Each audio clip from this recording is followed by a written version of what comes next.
like you said, you never know. Here's another question. What about XLW? Bottom. What about Chad? No, SOW is a newest member of NWA, Wisconsin. Mm-hmm. Chad and I have been talking a few times a week to get help him get going, to get him get stable on what he's doing. His next show is a resurrection show. It's going to be February 4th Right. at the AMF Lanes of Waukesha. He's got four NWA championship matches and those few matches. Right. Cause when we had interviewed him, like I think it was like a week or two ago, he was saying you was like one of his inspirations, like into bringing his fat up and stuff like that. Who was an Oh, inspiration to you? was an inspiration for me. Yeah. For what? Promoting, for wrestling, Just everything in general. Yes. the American Dream, the road, baby. All right. Here's another question, which I like that what you just did. What does it take for a worker to get into BCW? Send me a DVD. You have to have experience. You have to have trained someone legit, who claims to be your wrestler, um, and then come to a BCW show, and then you can sit with me, Matt Winchester, and we'll ask you a few questions to see if you qualify. We bad gutters or anything like that. You know, people think about just Jake or Justin Masters, Jason Masters, whatever his name is. Jason Masters will never wrestle in BCW wrestling again. But that Jake, he's got heart, he's got desire to, and that's what I like out of him. So Right. I think you just mentioned a wrestler that I couldn't stand. So. I know Jason Masters, right? Right. Yeah. But anyways, enough for my personal beef. uh, here's a question. How does like BCW have so much, loyal fans that follows your show? Once again, you never get to a point where you're wrestling. You have quality actors. And that's the people point.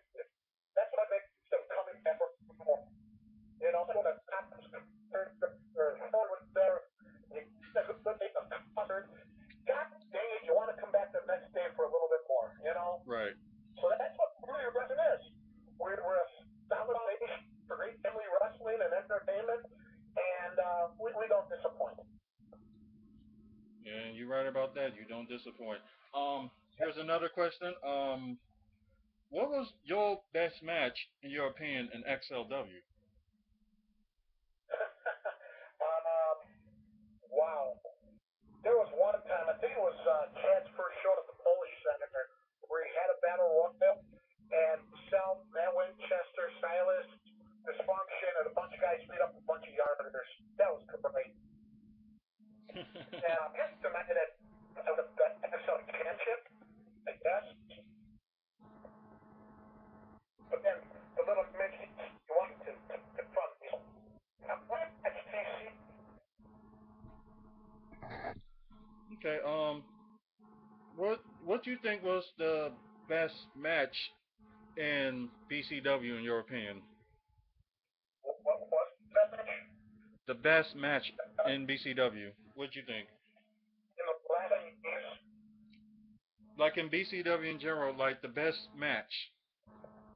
Um, boy, that's like a first which we can get Winchester and Function and had Mitch at the AF Flames in Washington. Um, I think back in like 2007, and that's when Bouncer had his Harley Races promotion. Ted Passage came up, Derek came up, Paul Lynn came up, and they invaded Bruce City Wrestling. The hell out of Dysfunction there, and it was crazy. It was nuts. well, in your opinion, what was the best match you had in BCW? Oh God. On the spot, Yeah. El Vato, myself, won the Bruce City Wrestling Tag Belts at Germantown High School a few years ago from Justin Grant. I know an even better one. In the hell out of the Big T in a leather strap match, shots on a ring post. Ooh, I don't think I've ever seen that one before, but it seems like something Oh, to see. it was great because when I had like the strap, you go to a corner and tap it, and you have to drink it. Shot. That was fun. When I knew I was ready to beat JP, I drinking a shot, throw it over my shoulder, and he was still drinking the shot. He was getting shoot through the ring. Yeah. Seems like a sudden match that you might bring back again, I take it. Well, you never know with JP. Right. He likes his X shot or pink, whatever the hell it's called. Yeah, you'll see him like every intermission drinking something. I know. He's got to stop doing that because the rule in Bruce City Wrestling is during the show you are not allowed to hit the crowd. Only at a and he loves, no matter whose show he's at, loves to go out and mingle with people and whatever else. We don't do that. Right. It's our mission. Right, just to get the fans' feedback so I can understand that. Yeah. Another question, what is about Brew City Wrestling that draws celebrities like Hornswoggle like to your shows? It's a great show. Bruce City Wrestling is a great product, and I go on the website and look at the audiences, and I have audiences with people like New York, Pennsylvania, addresses to California, Texas. So people know something about the city wrestling. Right.